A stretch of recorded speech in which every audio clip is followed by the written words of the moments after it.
Tai yra žalia, tai raudona, o ši yra mėlyna. Bet kaip jūs galite pasakyti, kad ką matote kaip mėlyna, yra tas pats dalykas, ką matau ir aš kaip mėlyna? Pavadinome spalvas, kad galėtume bendrauti ir remtis tuo, bet iš tikrųjų nėra jokio būdo sužinoti, kad tai, ką jūs matote, yra tas pats, ką mato ir kitas žmogus. Net ir su mažais žingsneliais ar milžiniškais šuoliais, kuriuos istorijoje padarėme kaip rūšys, vis tiek reikia dar daug sužinoti apie žemiškąją gyvybę ir žmogaus būseną. Vis dar yra daug visko, ko mes nežinome. 2015 metais vasario 26 dieną Jungtinėse Amerikos valstijose viena suknelės nuotrauka paskirstė internetą. Kol vieni matė baltą ir auksinę, kiti matė tai kaip mėlyną ir juodą. Nuo tada buvo daug kartų kartotas tas pats eksperimentas, naudojant tuos pačius pojūčius, šiuo atveju regėjimą. Ar net kitus pojūčius. Šis efektas yra psichologinis reiškinys, kai žmonės mato tam tikrus garso šaltinius, bet girdi kitokius garsus. Tokie eksperimentai mums primena, kad mes negalime pasakyti, kad jūs ir aš jaučiame tuos pačius dalykus. Ką aš vadinu raudona, gali būti, kad jūs tai vadinate mėlyna, ir gali būti, kad kažkas mato žmones su violetiniais dantimis, bet tiesiog nurodo tai kaip balta. 71% visos žemės yra padengta vandeniu. Žmonės susideda iš maždaug 60% vandens. Bulvės 80%, arbūzas 93% ir agurkas 95%. Labai aišku, kad vanduo yra būtinas gyvybei žemėje, bet iš tikrųjų mes nežinome daug apie vandenį. Tuos pačius vandenynus, iš kurių atvykome. Faktiškai mes ištyrėme tik nuo 5 iki 10% žemės vandenynų, o likusioji vandenynų dalis tik pati žino, kas ten yra. Dar baisiau, kai supranti, kad tokios žuvys kaip dygliakvė ir vamzdinės žuvys priklauso tam plonam procentui dalykų, kuriuos jau atradome. Kuo giliau neriame, tuo beprotiškiau atrodo, kas ten. Kas yra vandenyno dugne, mes tiesiog daug nežinome. Bet grįžtant į paviršių, šalys, kurios ribojasi su vandeniu, norėdamos pažymėti jų teritoriją, naudoja tai, kas vadinama pakrantėmis. Pakrantė yra žemė kartu su jūra, o riba tarp pakrantės ir jūros yra žinoma kaip pakrantės linija. Taigi, kokio ilgio yra Europos pakrantė ar bet kuri kita pasaulio pakrantė? Atsakymas yra, mes ir to tiksliai nežinome, nes pakrantės nuolat vingiuoja ir įplauna ir išplauna, ir net mažiausi nukrypimai nuo tiesos linijos prideda ar atima tam tikrus atstumus, o laikui bėgant šie maži atstumai padidėja. Kai kurios šių ypatybių yra didžiulės, tokios kaip įlankos, o kitos yra nedidelės. Matuoti kiekvieną mažą plyšį nėra efektyvu, todėl matininkai nupjauna kampus ir ištiesina nelygius kraštus ir lengvai valdomas linijas. Jei atliksite greitą, bet kurios pakrantės linijos matavimo Google paiešką, rasite daug skirtingų atsakymų. Jie visi nukerpa kampus tik skirtingai. Vis dėlto žmonija kaip rūšis, iki šiol mes gerai padarėme savo patiems. Savo pačių gerbūvio labui. Kai esame slegiami diskomforto, mes išrandame ką nors, kas mus iš ten išstumtų. Mes pasidarome rūbus, kai oras yra atšiaurus. Pastogė, kad galėtume būti saugus nuo laukinės gamtos, pailsėti ir atsigauti. Ginklus, kad galėtume susimedžioti maisto. Pinigus, kad pakeistume grynus mainus. Bet kaip apie ugnį? Ugnis buvo išradimas ar atradimas? O muzika?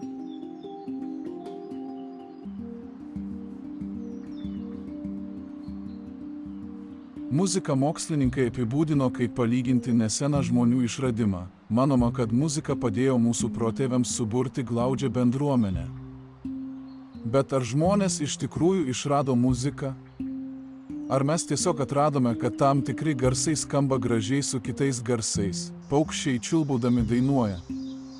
Banginiai dainuoja. Net varlės kartais turi gražų baritoną, todėl ar tikrai galime sakyti, kad žmogus sugalvojo muziką? Jei padarėme tai, tuomet koks yra tikrasis muzikos apibrėžimas? Manau, mes to niekada nesužinosime. Didžiausių žmogaus išradimų sąraše turi būti įrankiai. Tiesą sakant, tikrai ilgą laiką mokslininkai buvo gana tikri, kad būtent tai padarė mus žmonėmis. Mes buvome vieninteliai gyvūnai, kurie naudodamiesi tokiomis įvairiausiomis priemonėmis galėjo plėstis ir augti taip greitai, išskyrus tai, kad mes nesame vieninteliai, kurie naudoja įrankius. Daugelis gyvūnų, daugiausia primatai, naudoja įrankius dėl įvairiausių priežasčių. Jane Goodall atliktas Afrikos šimpanzių tyrimas amžiams pakeis žmogaus apibrėžimą. Tyrime buvo nustatyta, kad šios šimpanzės naudoja įrankius rinkti maistui ar net išsivalyti dantis ir dar daug kam. Taigi, ar tai reikštų, kad dabar turime iš naujo apibrėžti žmogų ar iš naujo apibrėžti įrankį? Jie naudoja įrankius lygiai tiems patiems dalykams, kuriuos darėme mes, ar priimame šimpanzės kaip ir žmonės? Žinoma, ne. Tuomet kyla kitas klausimas, jeigu ne įrankiai, tai kas daro mus žmonėmis? Tame pačiame tyrime taip pat buvo nustatyta, kad šimpanzės turėjo individualias asmenybės ir gebėjo racionaliai mąstyti, pavyzdžiui, reikšti emocijas ir liūdesį. Jie glostydavo per nugaras, apsikabindavo, bučiuodavo ar net tiesiog maišydavosi viena su kita dėl smagumo. Jie užmezgė meilius ryšius su šeimos nariais ir kitais bendruomenės nariais, o kai kurie iš šių ryšių tęsiasi daugiau nei 50 metų. Jei emocijos, racionalus mąstymas ir meilūs veiksmai nedaro, tai kas daro mus žmonėmis? Praeitie buvo manoma, kad žmonės yra vieninteliai gyvūnai, kurie gali suvokti save, tačiau per pastaruosius 30 metų išsamus tyrimai įrodė, kad daugelis kitų gyvūnų irgi tą gali. 2012 metais grupė Kembridžo neurologų sukūrė deklaraciją apie sąmonę, kurioje teigiama, kad žmonės nėra unikalūs, turintys neurologinius substratus, kurie generuoja sąmonę. Kiti gyvūnai, įskaitant visus žinduolius, paukščius ir daugelį kitų būtybių, taip pat turi šiuos nervinius substratus. Jei sąmonės jausmas, budrumas ir gebėjimas jausti bei patirti nedaro, tai kas daro mus žmonėmis? Mes iš tikrųjų tiesiog nežinome.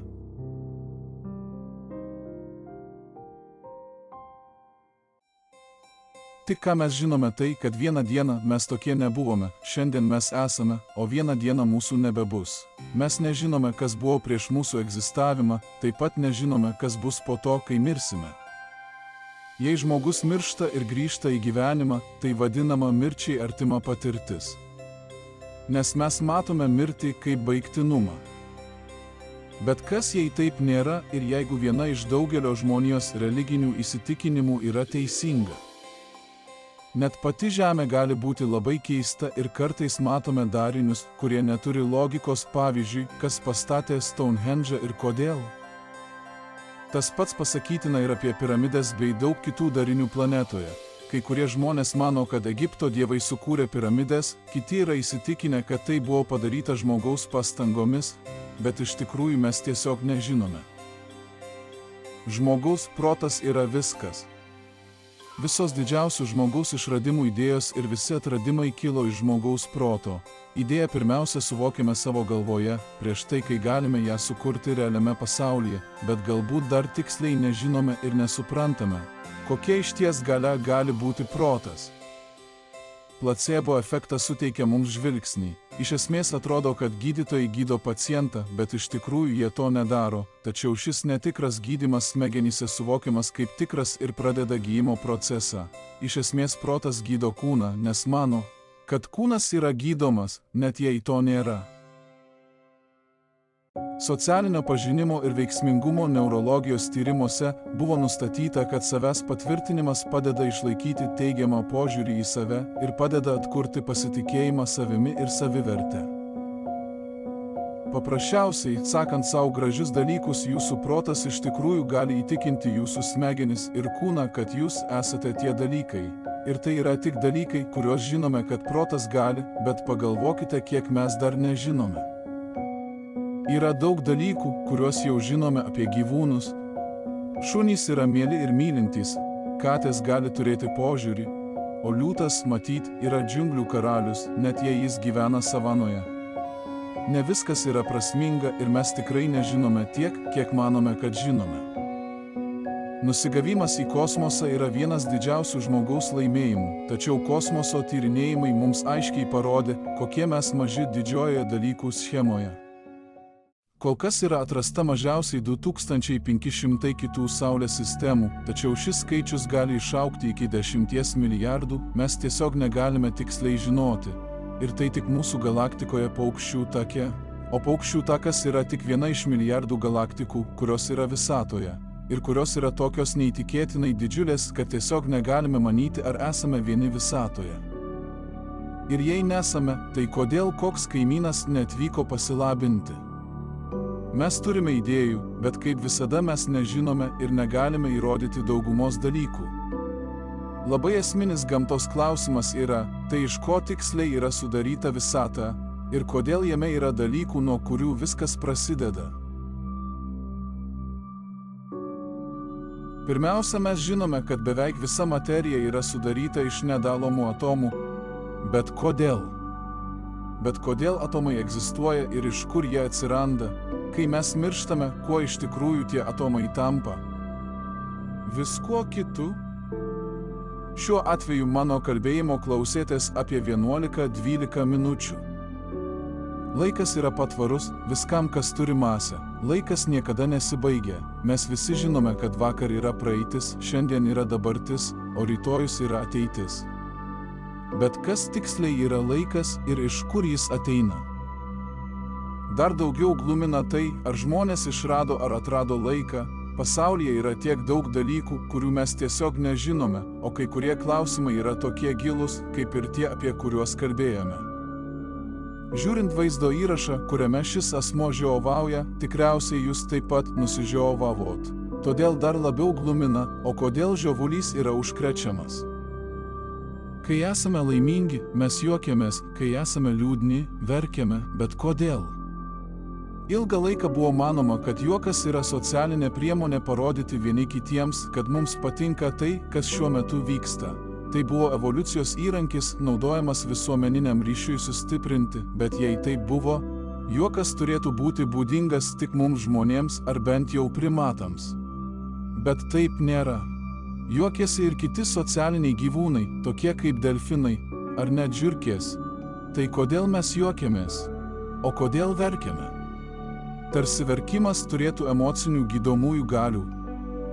Verkimas aktyvina mūsų parasimpatinę nervų sistemą ir padeda grąžinti mūsų kūnui normalią, pilnai funkcionuojančią būseną.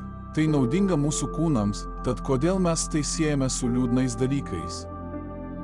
Mes dažnai verkiame po kažkokio blogo nutikimo, tikrai ne tuo metu, kai tai vyksta. Ar tai procesas, kuris išsivystė tik dėl mūsų smegenų apdoroti emociškai skausmingus dalykus? Tada vėl mes tikrai verkiame ir dėl laimingų priežasčių. Kodėl vieni žmonės dešiniarankiai, o kiti kairiarankiai?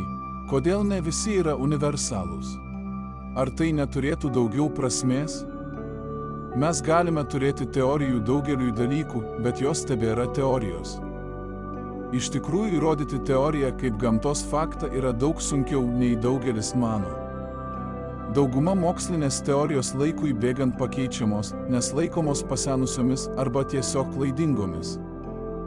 Anksčiau manėme, kad Žemė yra visatos centras, tada vieną dieną supratome, kad taip nėra, tada vėl ne visi galėjo susitaikyti su faktu, kad jų požiūris į visatą buvo klaidingas.